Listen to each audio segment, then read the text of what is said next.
What's up, everybody? Welcome back to the DE podcast. I'm here with EKAMRESH, and it's much different. We're not on Instagram. We're going to be publishing it on YouTube, on Instagram, so we can publish it on both platforms. So the YouTube link will be in the Instagram bio. And if you're watching on YouTube, thanks for watching on YouTube. So today, me and EKAMRESH will be talking about the NBA free agency.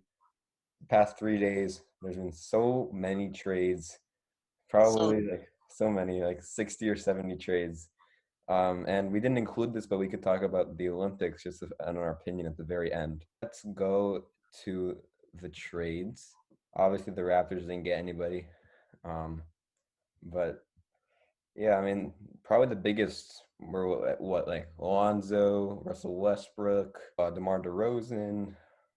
We can just go from the trades that aren't too important to the best. I'll state my opinion, you'll state your opinion, and we can just talk about it. So the first trade, one of the guys who helped the Knicks out was a key contributor last season to their playoff run. Alec Burks, great shooter, great passer, helped on the rebounding board. He agreed to a 3-year, $30 million deal to stay with the Knicks. What do you think? What do you think his impact will be in the next coming years? I think it was good that they got Alec Burks back. I mean, he started to really play well towards the end of the season. If you remember, the Knicks toward like they were okay at the beginning of the season. They were like I think hovering around the 8th or 9th seed, but then they really started to pick it up in the second half of the season. They went on that insane win streak, and everybody's like, "Wow, the Knicks have really arrived." And it was during that win streak. It was Julius Randle, Derrick Rose, R.J. Barrett, and Alec Burks. Those four guys were like the big four for the Knicks, and all those four guys are playing really well.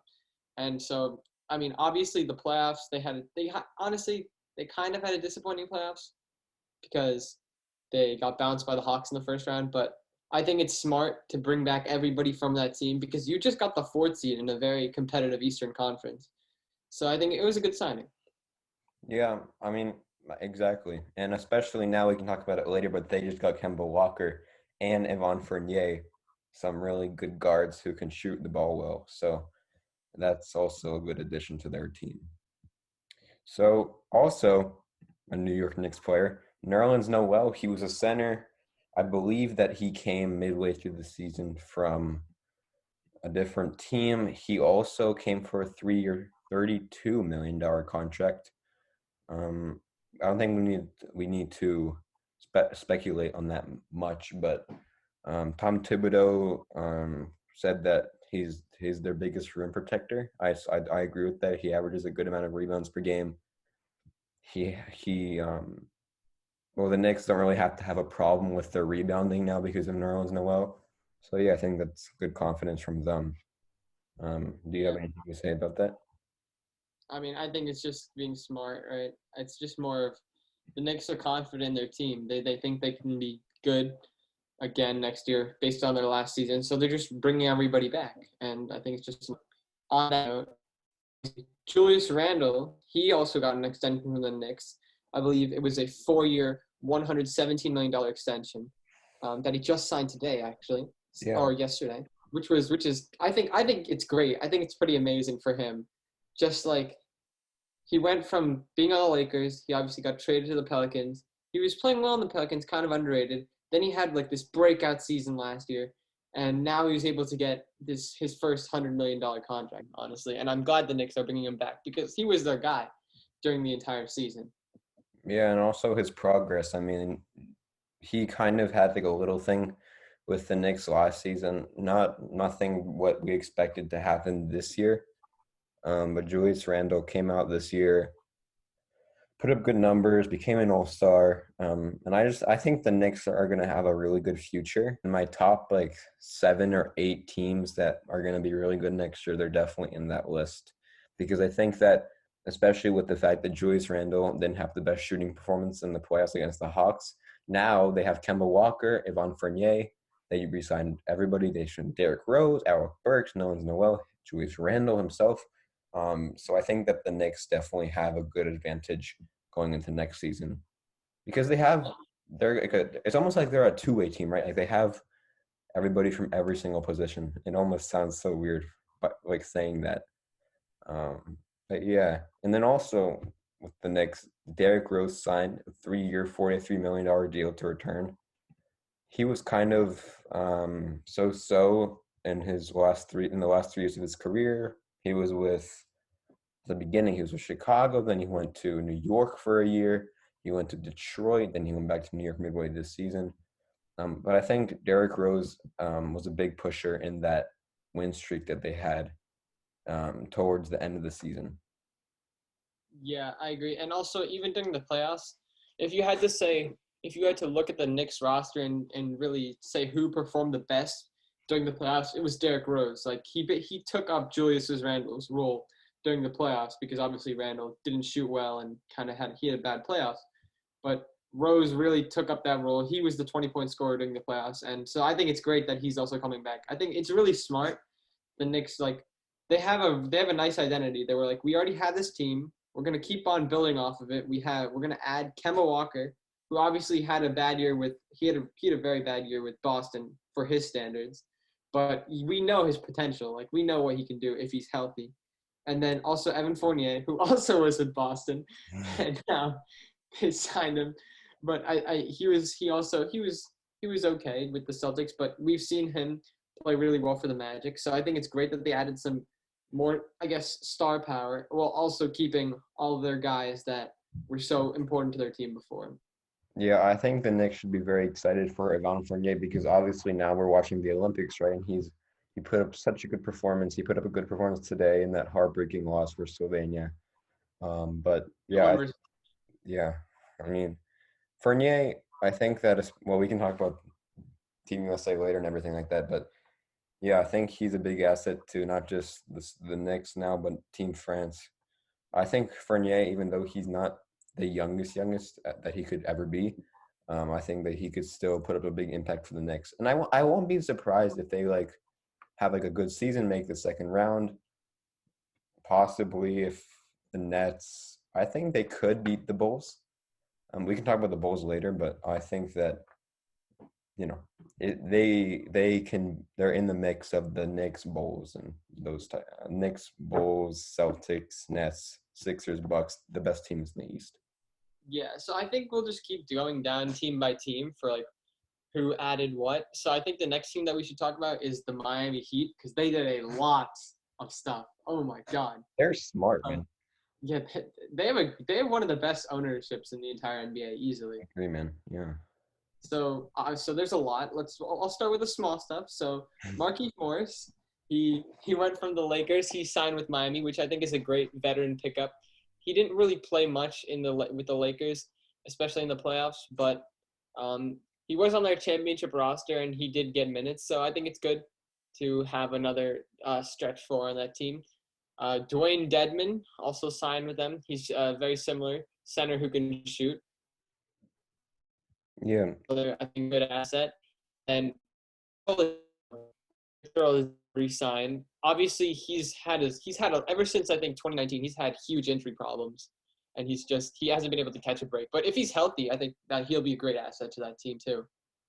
Yeah. And then at the same time with them signing everybody, they actually traded away some guys too, especially for Kyle Lowry. They traded away Goran Dragic and Precious Achiuwa. They traded away Kendrick Nunn to LA. I mean, we can talk about LA later. But yeah, I mean, Miami signed a lot of players. I think they're very smart with their offseason. They traded away those guys that aren't really important to them, which I think is a very good part by them. So they got Whiting, and well, I keep talking and talking, but they traded away Trevor Ariza also to the Lakers. Um, so yeah, I mean the big guy is Kyle Lowry, obviously. Duncan Robinson re-signed for 5 years. Jimmy Butler and Bam Adebayo and Kyle Lowry are looking like their big three, along with Duncan Robinson and Tyler Hero, who are really good shooters. And So they yeah, I got think too. yeah, man. I mean, I think that they have a humongous potential. To either Andre Iguodala, who's there. He actually is still a free agent, I believe. I didn't see him sign with anybody yet, so Yeah, their roster is shaping up to be something a big problem in the East. So I think we can talk about the Kyle Lowry trade.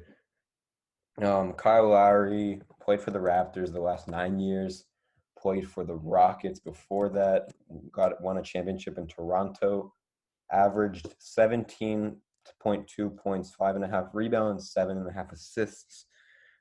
This season, he had his best season actually in the past couple of years in the bubble, I think. But yeah, I think Kyle Lowry brings the shooting. I think he brings the veteran advice for the young guys, especially everybody who came there. Um, I think that he would take the spot of Goran Dragic pretty well. I think he scores a few more points than him. Um, and he gets rebounds, like I just said, 5.5. It's good for a point guard who's 6 feet tall. Um, so I think Kyle Lowry will be good with Bam Adebayo and Jimmy Butler, and I think they can circulate around each other and be a great team. I think. Yeah, I think Miami was really smart. Obviously, they went to the finals 2 seasons, well, 1 season ago, and then this season they were injured in the beginning. They had a lot of COVID issues, and then they had a disappointing season. Obviously, they got swept by the Bucks. In the end, they were only, I believe, the 6th seed in the playoffs. So Pat Riley definitely went into the offseason. He was like, "How are we going to make our team as good as possible from here?" So obviously they re-signed whoever they needed to re-sign. Everyone else they traded away, got better pieces back. Obviously Kyle Lowry is going to be huge, I think, because I mean you saw what he's done for the Raptors all these years. He's been so consistent. He started off relatively on loan. He basically built his name in the league with the Raptors from basically 2015 through 2017, 2018. He established it, won an NBA championship on that team, and had a good bubble playoffs, as you said. So I think he's just going to continue to be a really good point guard. Yeah.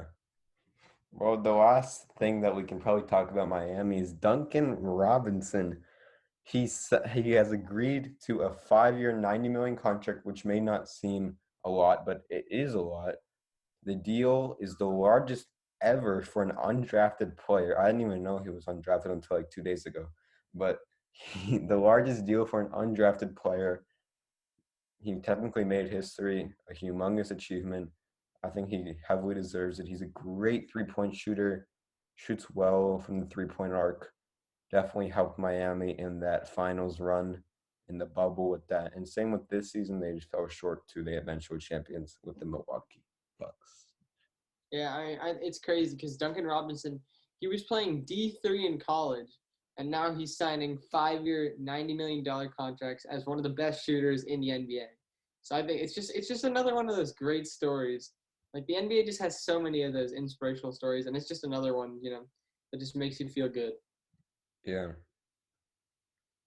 Yeah, I mean, we'll definitely see what happens next year with this Miami team. I think they'll be dangerous for the Eastern Conference. And the funny thing is that before we were saying, oh, the West is so stacked. Now, like the East is kind of stacked. They have the Brooklyn powerhouse. They have Boston with Jason Tatum. They have the Knicks who are coming together. They have the Bulls who are coming together. They have the Heat who are coming together. So now the East is like stacked, and the West is like the same where it was before. Yeah. So I think we can move on to another team in the East. Nothing much except for one guy that I thought stood out is Jarrett Allen. So Jarrett Allen agreed to a 5-year, $100 million contract to stay with the Cavs. Started off the year with Brooklyn, got traded yeah, In that 4-trade deal for James Harden. Yeah. exactly, yeah. He got traded in that big trade for James Harden, and now he's in Cleveland. I think I didn't really watch the Cavs much, but I watched. He's the starting center. Now that Andre Drummond left, some like during the season, he's averaging good numbers. I think he's averaging 13 rebounds, something like that. Very, very, very, a very humongous asset in that rebounding category. So I think that with the Cavs next year is going to be tougher to see because the Cavs aren't one of those teams that stood out in the free agency. But I think that the fact that they brought Jarett Allen back is definitely a big W for them. Yeah, I kind of disagree. I don't really get it because if you remember, just in the draft at number 3 overall, they just drafted Evan Mobley, who also plays center. Yeah, I mean, I agree with that, but then think about it, right? They traded Andre Drummond, and then they traded JaVale McGee, who went to the Nuggets, now he's on the Suns. We can talk about that later. But they don't have many centers, you know? Like they do have Kevin Love, like who He can. barely plays. Yeah, exactly. Kevin Love, not really a center. So I think Jarrett Allen can be a backup for Von Mobley or the other way around, vice versa. So they need a center. You know what I mean? They need a center for their team. Yeah, I was actually thinking that I was thinking that they might even do like Jarrett Allen and Evan Mobley together in the starting lineup because I don't really get it because when you give a guy 25 million because 5 year $100 million contract, that's 20 million a year. And that's not I don't think you pay 20 million bucks a year for a backup center. So I think their intention is definitely probably to start Allen. And I think honestly the reason why they re-signed him is probably in case that Evan Mobley doesn't become what they want him to be, right? If he doesn't pan out, then they have a young center in Allen, who's already pretty. He's been pretty solid. He's been very underrated for the past few years, and they're just gonna let Allen basically get the keys and let him take the franchise forward as opposed to having Mobley. Yeah. Yeah. I mean, the Cavs, like I just said, they're not a team that stands out. And I think that, like we talked about it in the last podcast, 2 podcasts ago, Colin Sexton has been great with them this year. So I think that, I mean, I won't be surprised if they're like a play-in tournament team next year. They just have to perform because they haven't had a good season since LeBron left them. So yeah. Um, so next we can move on to the Boston Celtics. Um, several trades. Kemba Walker did go away to Oklahoma, then had a buyout with them and went to New York. But I'm looking right now, and Enes Kanter is coming back to the Boston on a 1-year deal.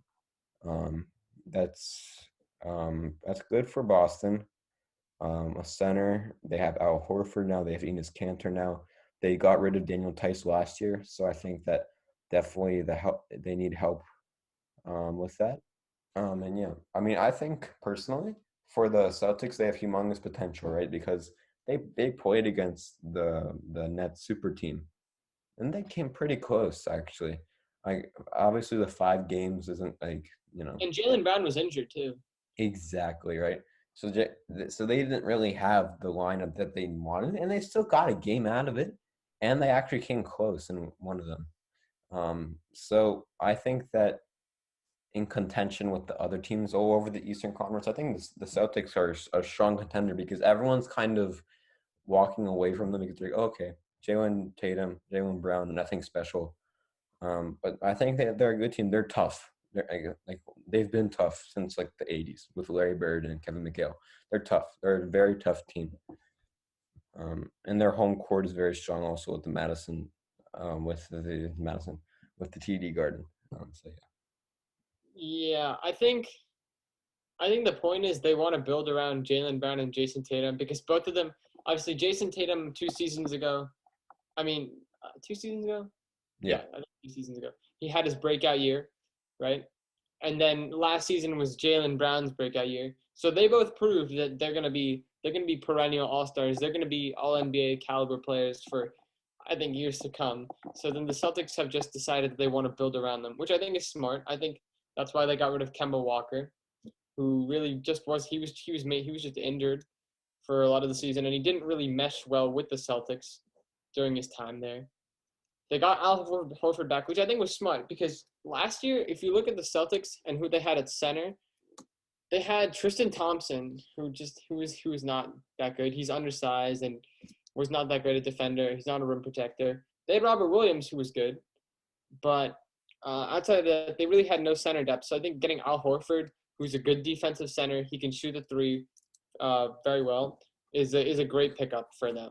And I think also getting rid of Kemba Walker was smart. I think they should have considered re-signing Evan Fournier because of just how good he's been, but also considering how much money the Knicks gave up to get him, I can understand why they didn't want to sign him. So from the Celtics, I think they're doing fine right now, but I don't next season I don't really see them with Miami, with Milwaukee, with the Nets. I just don't see them up there. They're probably a top 5 or 6 Eastern Conference team, but they're definitely not top 3. Yeah, I can picture that. I mean, now that they have the Nets, you have the Bucks who are now reigning NBA champions, and now you have all these other teams. Yeah, I can definitely, I agree with that point. Um, I think that the next team we can go on is my favorite team, Toronto Raptors. Um, Yeah, not much. We talked about the draft already, but man, I'm so mad.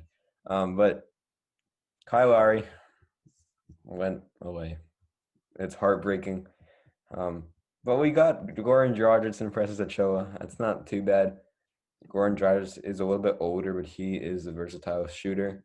Precious Achiuwa has a few good performances with Miami in the last year,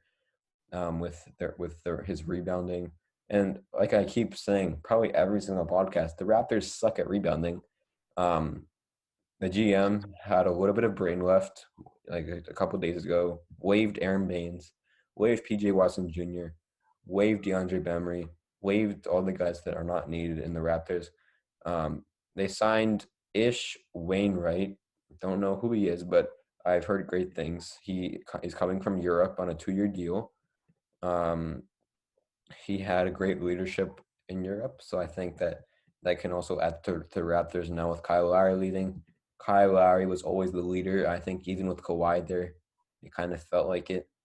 So yeah, and then um, Sam Decker signed with them. I don't know how I'm feeling about that, but I mean Sam Decker. Like I was talking earlier to my dad. He was saying that how do you know because Sam Decker could have improved while he was in Europe and kind of gone better. Um, I'm not kind of sure. I don't know what to say really because the Raptors need to think. They have a forward. They have so many forwards. They have no guards. Like today, like there was a post where Masai Ujiri re-signed, and I was like, oh, he got fired finally. Oh, but then he got re-signed, and I was like, come on, man.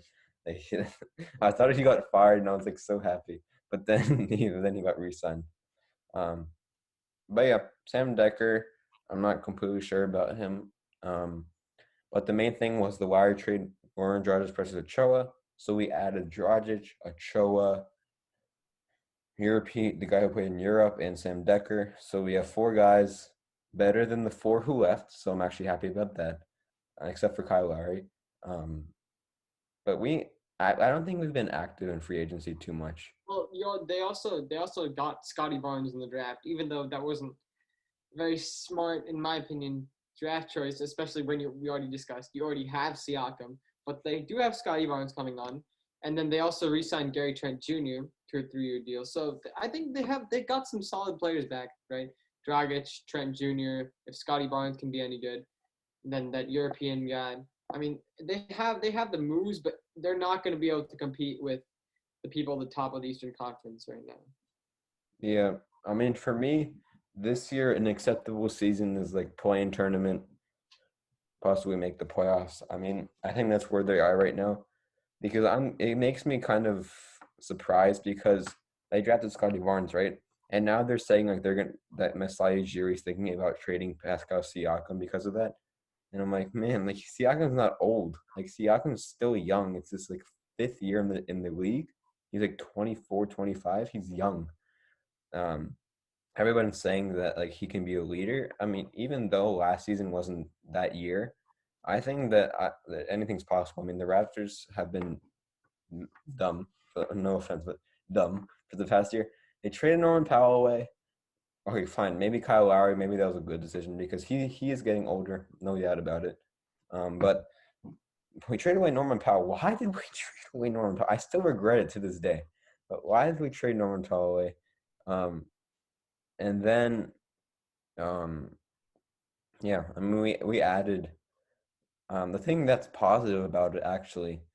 You kind of think about it, like last year, Aaron Baines and Kem Birch, who were our centers last year, they didn't play well on the board. They averaged like probably 3, 4, 5 rebounds a game, which is poor for a center. So I think that the fact that Scotty Barnes is there, considering that he's a good scorer and a good rebounder, I think that that could add to our team. I won't be surprised if the starting lineup is something along the lines of like Fred VanVleet,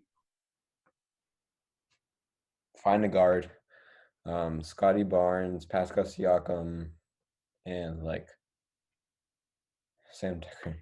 Like I don't know, and Gary Trent Jr. Excuse me. Um, but yeah, I mean we need guard and Gordon Dragic, but I mean we need like for me, my thinking is like we have the guards right in the starting lineup, but you agree also right? It's like Gordon Dragic, Fred VanVleet, all good to go. We don't have any backup guards. Like wait, just think about it. We can't play 48 minutes every single game. We Well, need. I think the idea is that Fred VanVleet or Goran Dragic, one of them plays backup for each other. But then who would be the other one? I would think it would be the starting lineup would be like because Fred VanVleet's usually the guy who comes off the bench for Lowry, right? So I would think it'd be the starting lineup would be Goran Dragic. Oh, and we forgot about OG Anunoby as well. Yeah, so Goran. Yeah, that's also why I didn't understand why they drafted Scotty Barnes because they also have Anunoby and Siakam. So, but I mean, they'll have. I think it would be Goran Dragic, probably shooting guard, maybe Gary Trent Jr. Even though he's more of a small forward, OG Anunoby, Pascal Siakam, and then like Chris Boucher or that other center that you talked about. And then off the bench would be Ben Vliet, Sam Decker, um, either Chris Boucher or the European guy, whichever one ends up starting, and then whoever else they have really. I mean, but that's a solid team, but that's not close to championship contender. Yeah, I mean, um, I'm looking over Scotty Barnes' like I've like the past like week I've been looking at it. Like it says that like he well obviously he played for the Raptors and he's a 6'9" point guard. It Yeah. says he's a 6'9" point guard. Like I looked on his Instagram, it says 6'9" point guard. Like, yeah, it says like Florida State freshman Scotty Barnes is a point guard in the body of a power forward. Hmm, interesting. So I mean, now that I kind of see that, I'm not really like I still think that the Raptors need to deal with it because I mean, I don't think you can play him at point guard though. because then he's gonna end up like Ben Simmons, and I don't want that to happen to him. I mean, yeah, he doesn't shoot well from three. He takes in college at least he barely took any threes. He shot under 30%.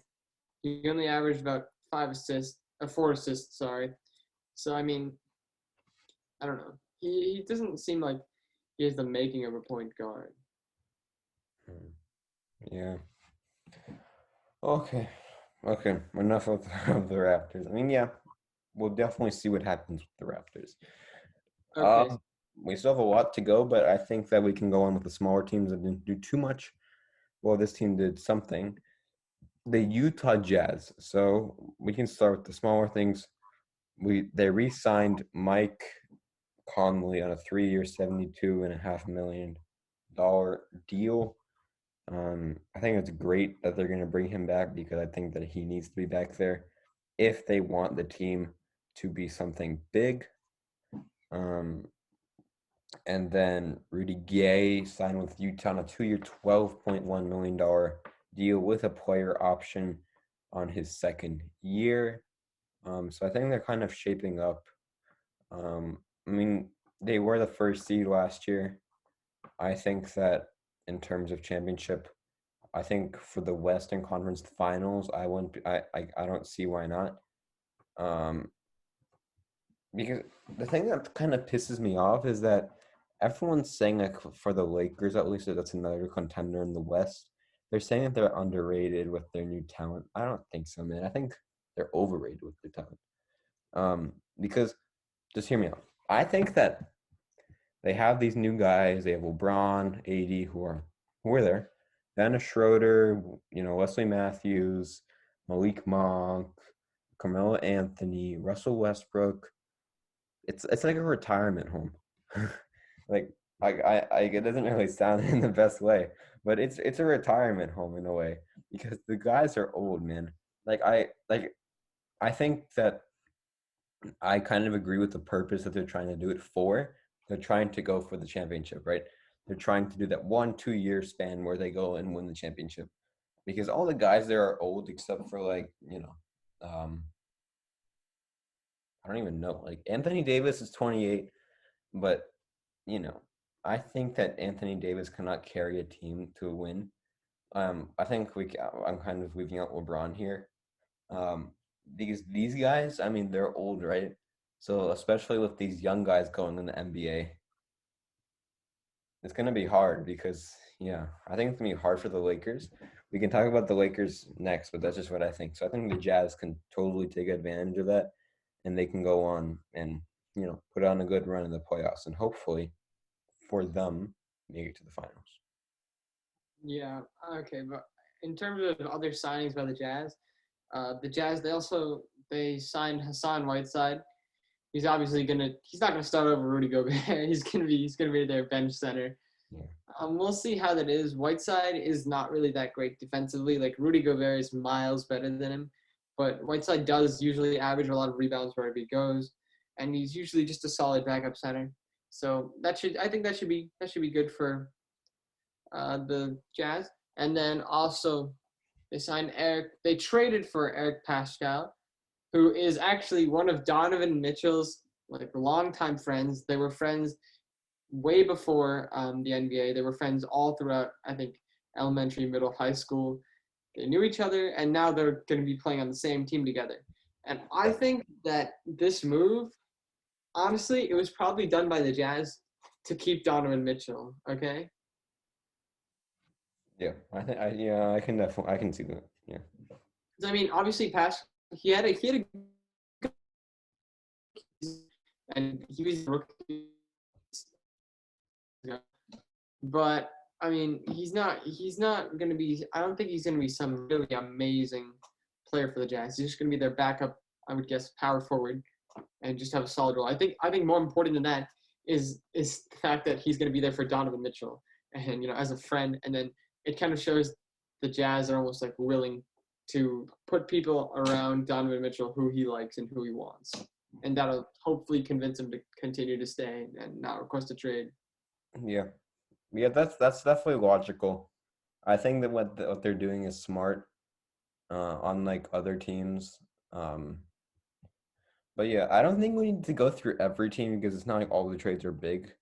But I think next team that we can go to are two teams that I think are kind of in trouble with their GMs: the Dallas Mavericks and the Portland Trail Blazers.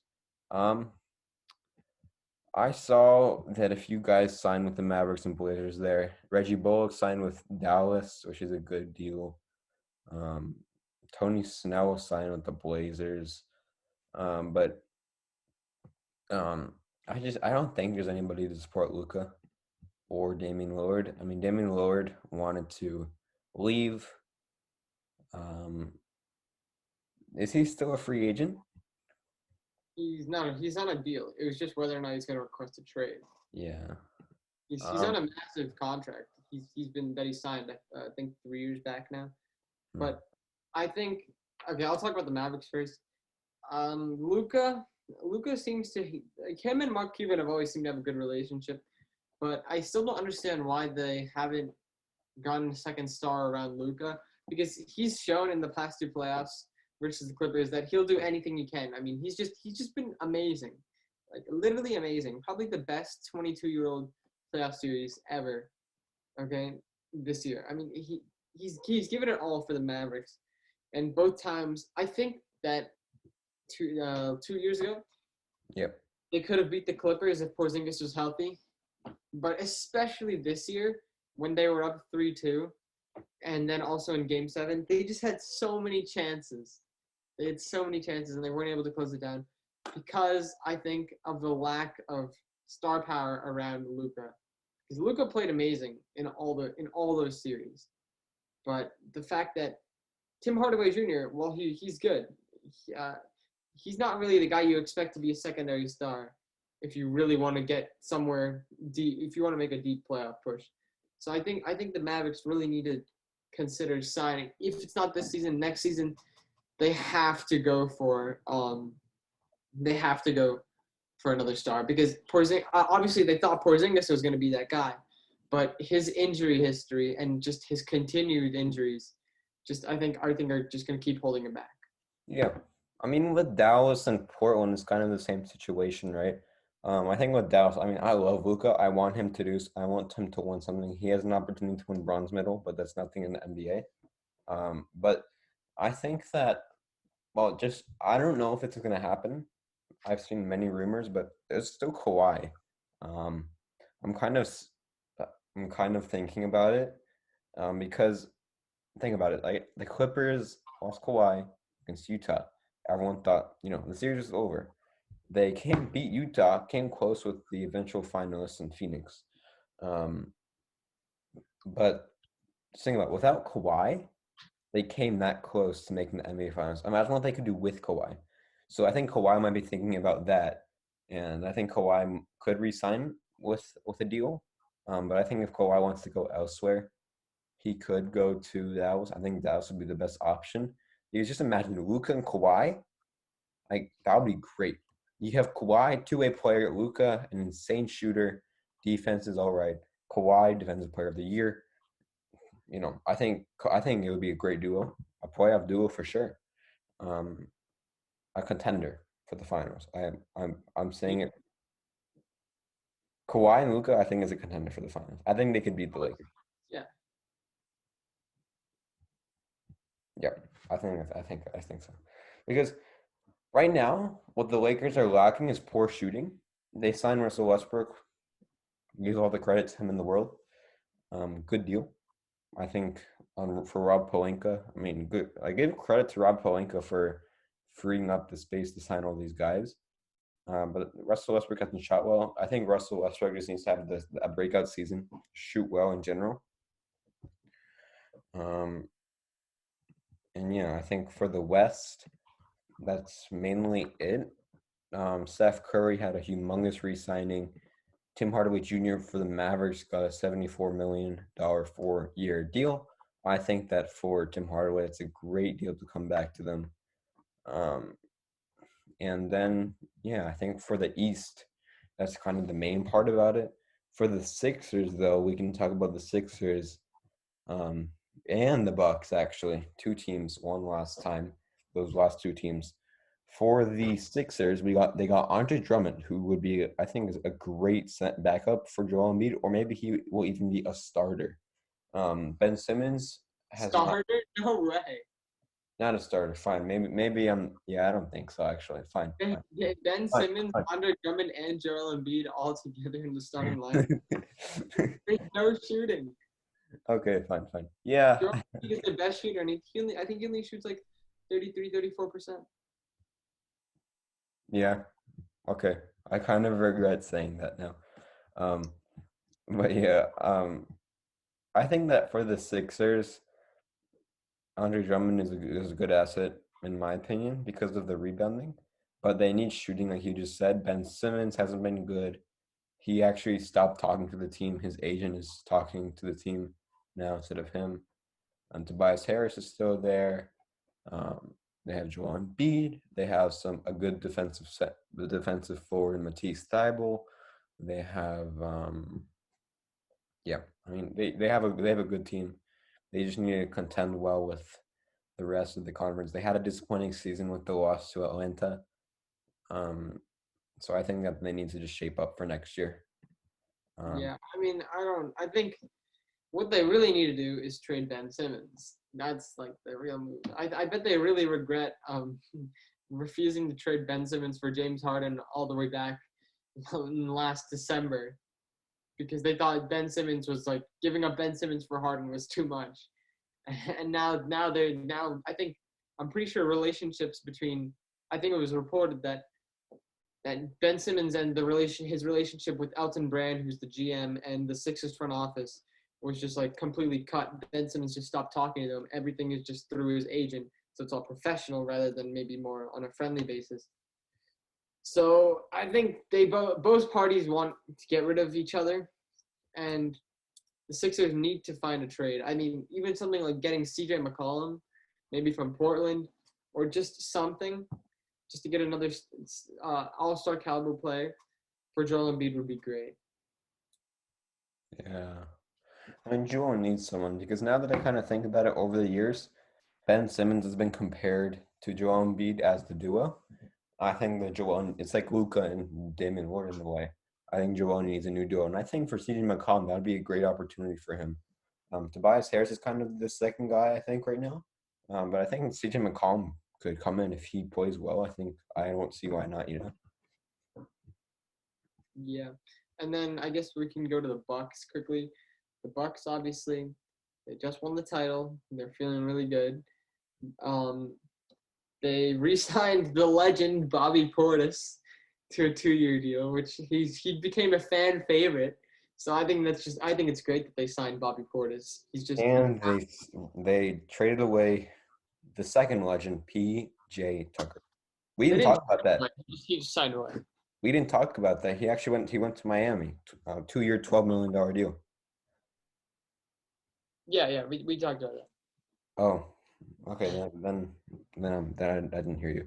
But yeah, I think they traded away some guys. They added, well, Giannis still is on his big deal with a 5-year, $228 million deal. Drew Holiday's still on his big deal. That he signed, I think, during the season. Yeah. So I And think the Bucks are shaped up to be a good roster. I mean, Bryn Forbes, who was one of their shooters on the bench, signed with San Antonio, who actually was the team that he originally was on. But yeah, I think another George Hill back. They got George Hill back, which is another good, solid pickup. they did get him back. Yeah. And then they have a contender in the Brooklyn Nets too. Bruce Brown re-signed for $4.7 million. They got James Johnson for 1 year. They got Patty Mills for 1 year, which is really good. Blake Griffin re-signed. KD and Kyrie Irving and James Harden are still in their contracts. DeAndre Jordan is still there. So they have everyone now. It's so funny because now I feel like everyone's kind of like forgetting about Brooklyn and shifting more towards like Chicago and Miami. I don't think so, but at least I am. So I think that, yeah, I think the East will be dangerous. Like no one has ever thought the East would be this strong. And also the Chicago Bulls. We didn't talk about the Bulls, period, and we have to. So the biggest trade, Lonzo Ball, the best player of the generation. No, I'm kidding. But Lonzo Ball re-signed on a 4-year, $85 million deal with the Chicago Bulls. I think Chicago is a team that he would go. Everyone's saying in a perfect world, Lonzo would be there. He's playing with the greatest player of all time himself, Alex Caruso. And then they're playing with DeMar DeRozan, who got signed there, Zach LaVine. Everyone's kind of saying, why did DeMar DeRozan sign there? I kind of have some logic. I don't know if you want to think about it, but for me, Lonzo and Zach are your guards, right? Alex Caruso is your backup. DeMar DeRozan, kind of think about it. His main position is shooting guard, right? But yeah, that's why I thought it was. But hear me out. He plays small forward too. Don't forget about that. He plays small forward for the Spurs. I know that. Yeah, he played small forward for the Spurs. For the Raptors, he played as shooting guard. But he had a great season last year. He averaged 21.5 points, 4 rebounds, 7 assists. Great season, great caliber season. Didn't make the All-Star team, I don't think. So, yeah, I think with the Bulls, they have humongous potential. They have Nikola Vucevic. One of their guys, Daniel Tice, who was their backup center, actually left to Houston for a 4-year, $36 million deal. And I think that, yeah, I think that the East will be shaped up to be a great team. And just last but not least, just one more team, the Charlotte Hornets. They were part of that Lonzo Ball trade. I mean, everyone was kind of thinking about that. I don't think they weren't part of it, but everyone was kind of talking about that in relation to that.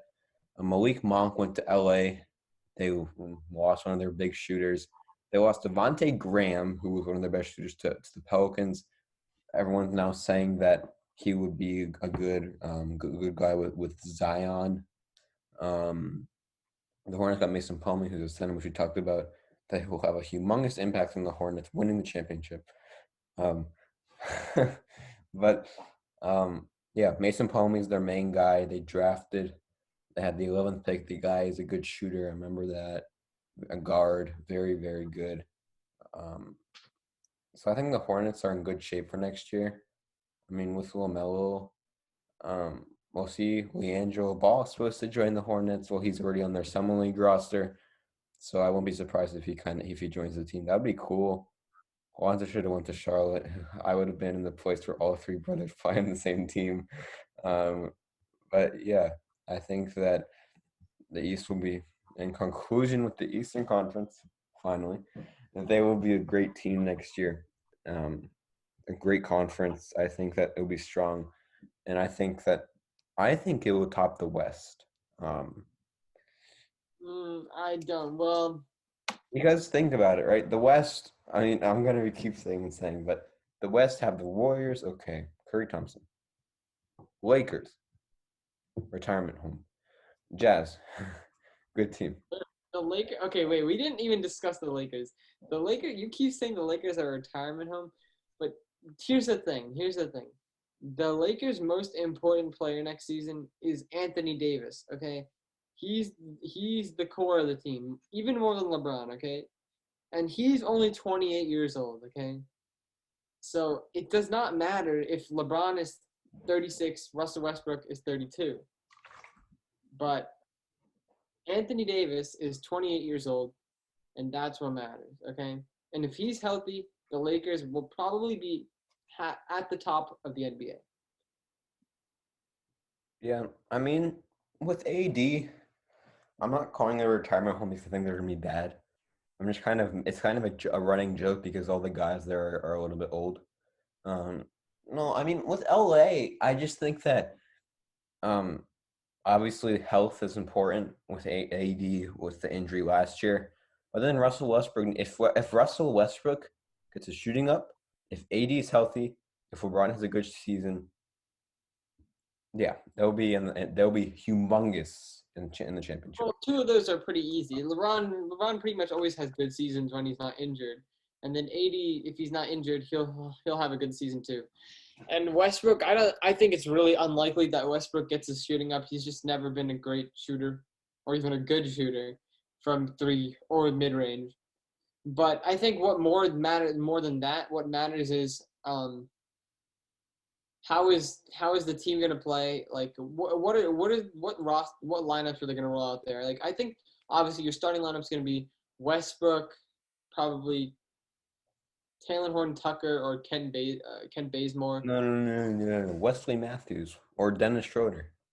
Dennis Schroeder is not going to play on the Lakers. He wants like a $25 million contract. The Lakers can't afford. Okay, Wesley Matthews.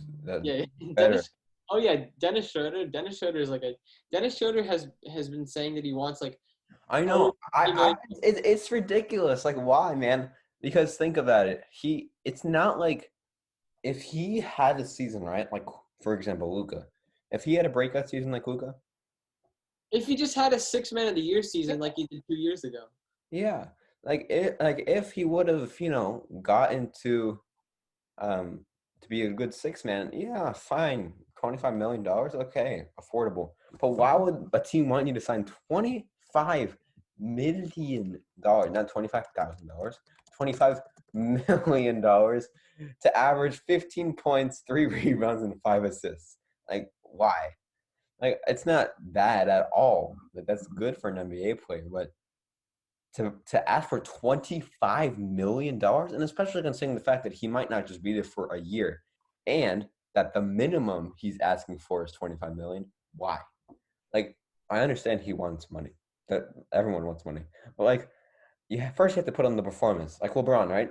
He gets paid, I don't know, 40 something million a year, or maybe 30 something. I may be wrong. I think he deserves the 30 something million because he's putting up good numbers. He's adding like 25. Yeah, I mean LeBron's averaging like 25, 7.7 rebounds, 7.8 assists. That is acceptable for that's even more than acceptable for $25 million, considering the fact that he's getting more than that. You don't deserve $25 million if you average 15 points a game and your team loses in the first round of the playoffs. Like, no.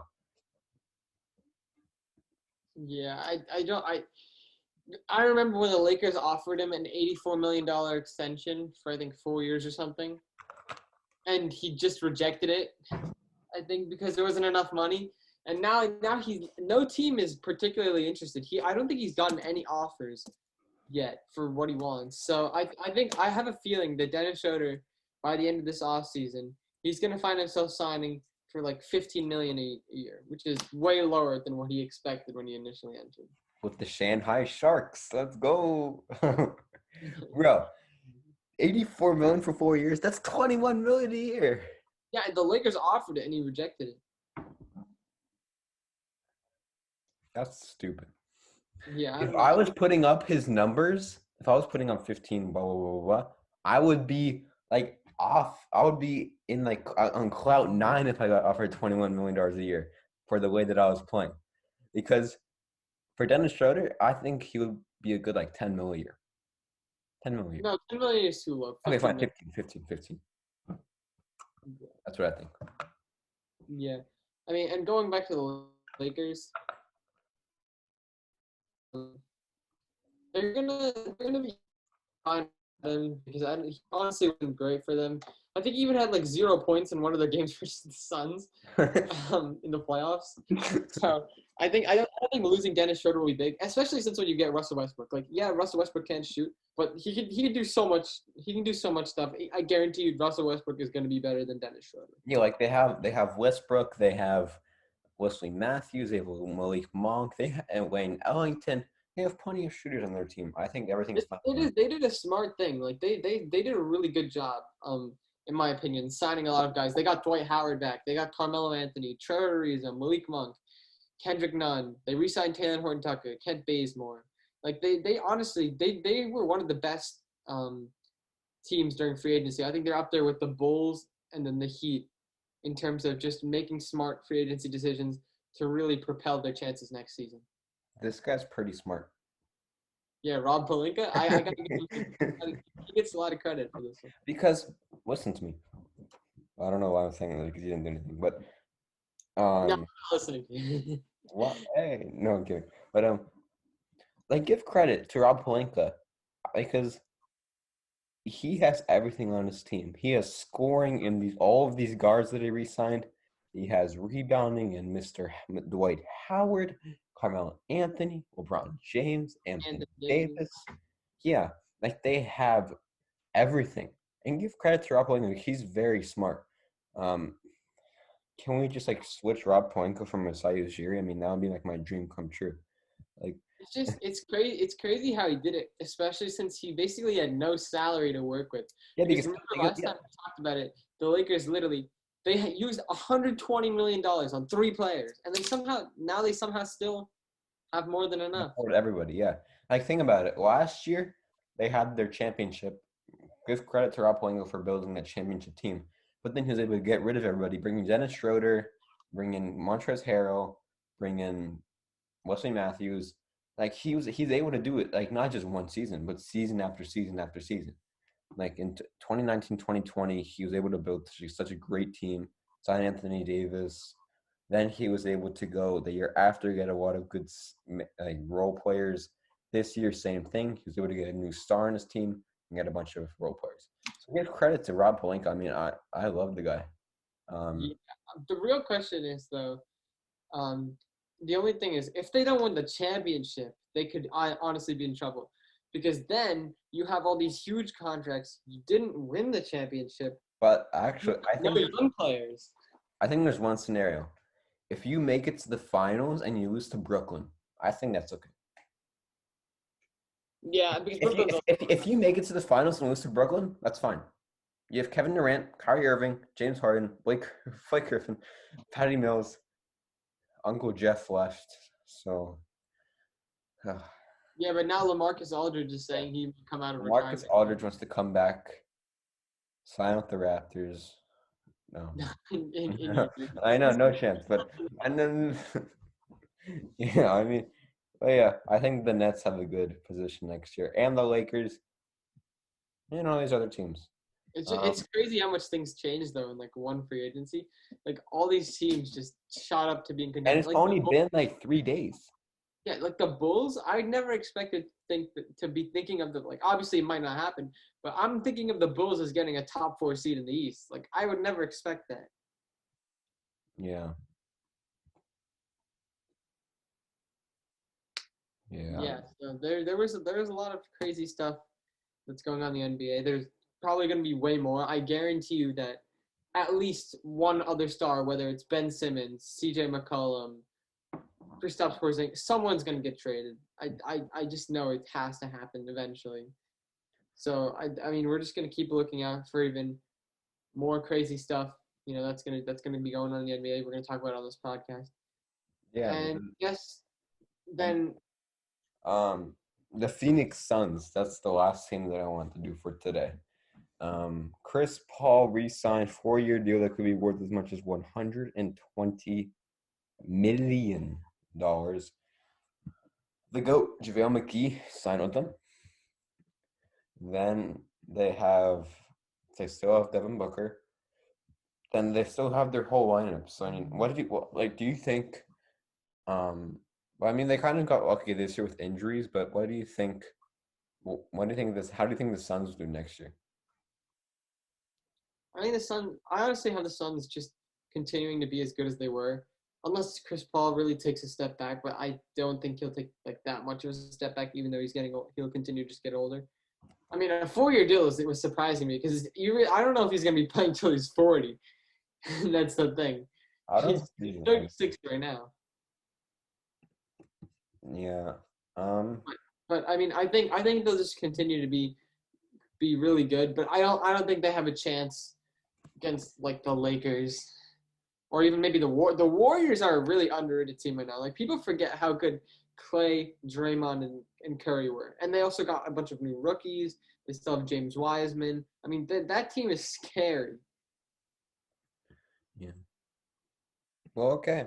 We can move on to the last. Actually, we have two more things left for today. This is the longest podcast on the DE podcast. Screw it, I don't care.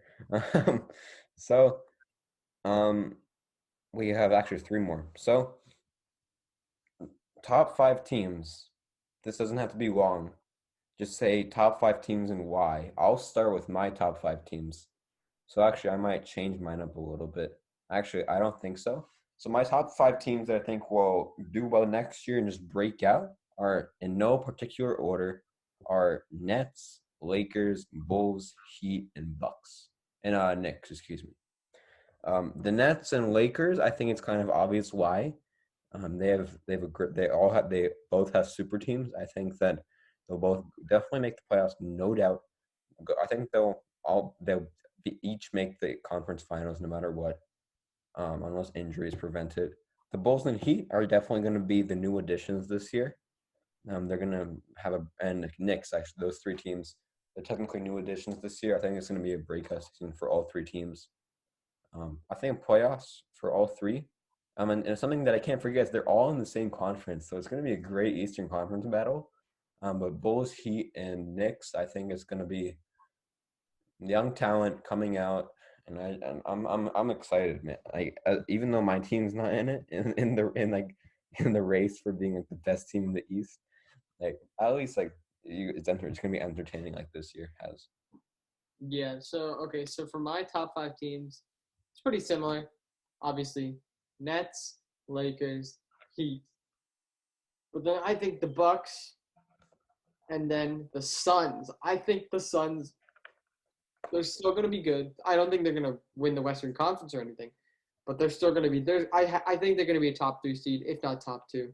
So I have a feeling that all those teams. I mean, all those teams, they have great rosters. They have the star power, and they've already basically all of them have proved that they can be good, and they're just running it back again. So I think it's pretty self-explanatory. Yeah. I think that for the Suns, they'll be third seed behind the Lakers and what team am I forgetting? I literally just thought about it.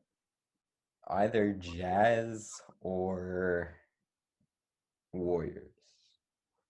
But the Warriors, I'm kind of having a hard time trying to figure out how they would do with Clay, Steph, and Draymond and Wiggins. They just need the chemistry. But yeah, next season will be exciting. So one more thing before the last section of the podcast. We have a little Q&A. So this is kind of at a random moment in our podcast for those who are still listening.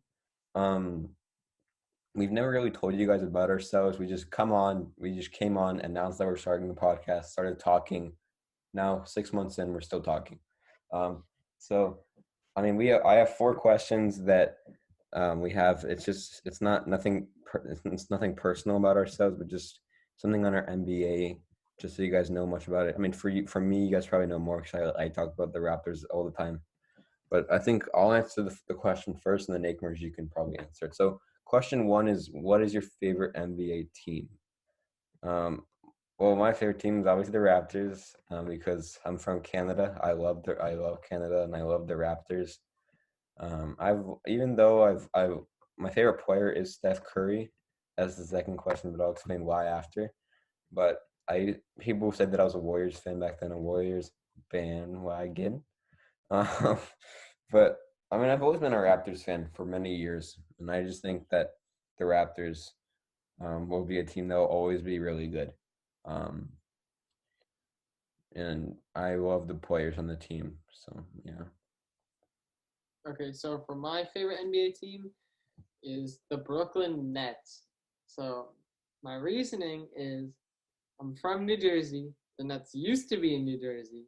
So we got to root for the Nets. And then also, when I first started watching the NBA in the 2017-18 season, the 2 teams that I watched the most were the Cleveland Cavaliers with LeBron and then the Brooklyn Nets with D'Angelo Russell. And D'Angelo Russell has always been one of my favorite players in the league. And so I just like the Nets. Yeah. Well, I know that, but now you guys know. For the favorite player, I think that I technically have 2. So all time, Steph Curry. Right now, probably Luka. For Luka, I just love his just the fact that he plays it. Everything just flows through him. His passes, his shots, his rebounds, everything just flows through him. All time for Steph Curry. I've always been a fan. The first ever game that I watched in the 2014-15 season was Warriors-Wizards, where Curry had like a really good night. He scored like 50, I think. And I just love his shooting, and I love his respect for his team because I've just watched so many videos and interviews of him. Mm-hmm. Yeah, for me, my favorite player, LeBron James, is my favorite player. It's just ever since he's the reason I started watching the NBA. Back in the 2016 finals, when he came back 3-1 from the Warriors, I came back, watched the 2017 finals, and then 2018. I just loved watching him with the Cavs and that amazing finals run. It's just so fun to watch. I don't know, just like watching him, just his play style, all those amazing passes, dunks, just even the controversy around him. You know, his teams are just a lot of fun to watch, so it has to be LeBron. You like this guy? Yeah. The face of the NBA right there. Yeah. I mean, yeah. Next question is, which team will succeed the most next season? I mean, we kind of already answered the question, but I think one team for me that stands out, probably between the Nets and the Lakers. Obviously, the reasoning is with that they both have super teams. They both have the key things that they need to win the championship. They have rebounding, passing, shooting. Even the Lakers have shooting, not with Russell Westbrook, but they have it with the other guys. Um, so yeah, take it away. Yeah, I would say the same thing. Also, the Brooklyn Nets, they already have all the star power. They have more than enough. They have their role players: Blake Griffin, DeAndre Jordan, Timothy Luwawu-Cabarrot. Who else? Joe Harris. Hopefully, he plays well in the playoffs next year. And I mean, they're just built for success. It's real. It'll be so like I know this year it was surprising that both of those weren't in the finals. But if nobody gets injured next year, I will like jump out of a window if the Lakers and Nets aren't in the finals. It'll be so surprising if they aren't. Yeah. So the last question is, what are 3 players that you think will be retiring soon? So for me, retiring soon, I think for me soon is like the next 3 years. Um, for me, it's kind of tough because I don't really know, but I think Carmelo Anthony. Um, I think LeBron, and I think in 3 years. I don't know if you agree or disagree about it, but I think that LeBron will be retiring. He's gonna be 40. I mean, maybe he'll play another year, maybe 4 to 5 more years in the league. I think LeBron, Carmelo, Dwight Howard, I think would definitely retire soon. So yeah. Yeah, for me, I actually was gonna say pretty much the same thing. I was gonna say so. Carmelo, he's 37. He's very old now. I think this Lakers run is going to be one of his final seasons, if not his last. Then LeBron, he's basically accomplished everything he needs in the NBA. He has nothing more to prove. The only thing that he said he wants to do is play with Bronny on an NBA team. So I think he's just going to wait until that happens. That'd be Once cool. he can do that, he's going to retire. That would be cool to see Yeah, LeBron in the same team. but Yeah. yeah, it's insane because think about it. LeBron will literally be playing with this kid. Like you don't understand. That's just so crazy. Playing with your kid. It's like you playing with your dad in the NBA. In that best basketball league in the world. Like you would just never imagine that. That would be funny. Yeah. Yeah, so it's definitely gonna be. I think it'd be LeBron, Carmelo, and then I'm gonna say Chris Paul. Just 3 old guys who've really been in here for a long time. They don't. I think Chris Paul and Carmelo still want to get a ring, but they're on their way out. Yeah. I think so. The last thing is the Olympics. So just the 2 games that happened today. I think we don't really have to talk about USA versus Australia. USA won.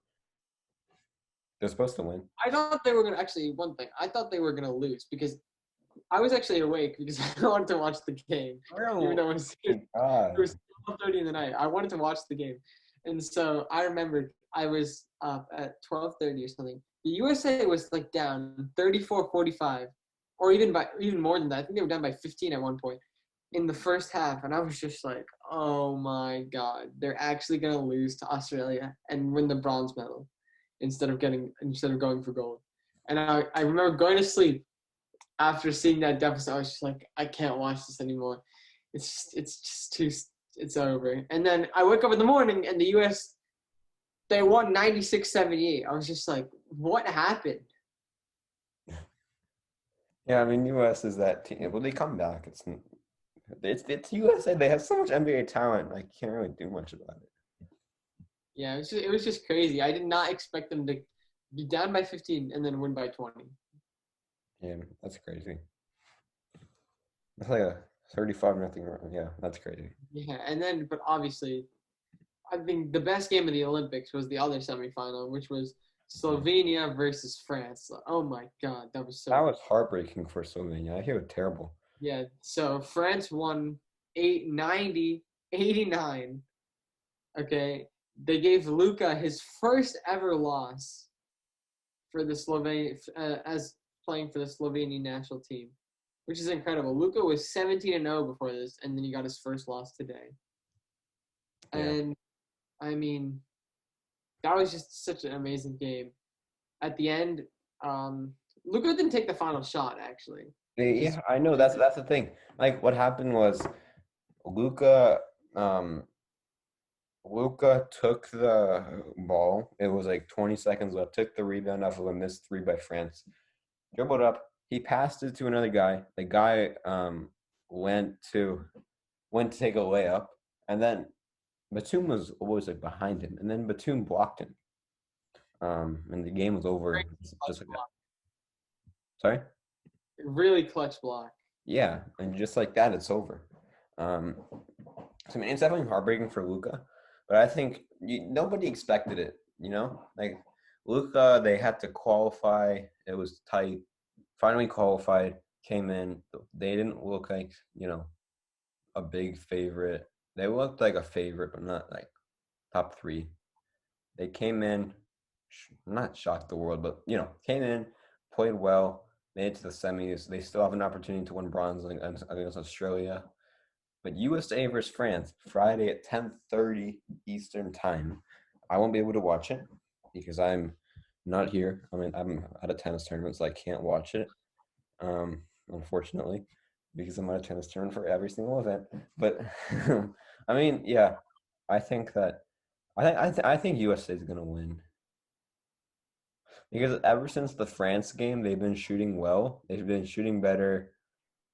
I think they kind of relaxed in that game. So I think, and now it's actually like for real, for real. It's Olympics. It's not like exhibition. So yeah, I think we'll definitely see what happens. Yeah, I think the U.S. should win against France, but it would be crazy. I wouldn't mind if France won, just to see the reaction from like everybody in the U.S. just going crazy over. I don't want KD to lose because he already lost that second round in the final playoffs, and then that would be devastating. Yeah, I don't want them to lose, but I wouldn't care that much because I don't care either. the basketball world would be shocked by it if they lost that. Yeah, I know for sure. Yeah. But I'll pick. Yeah.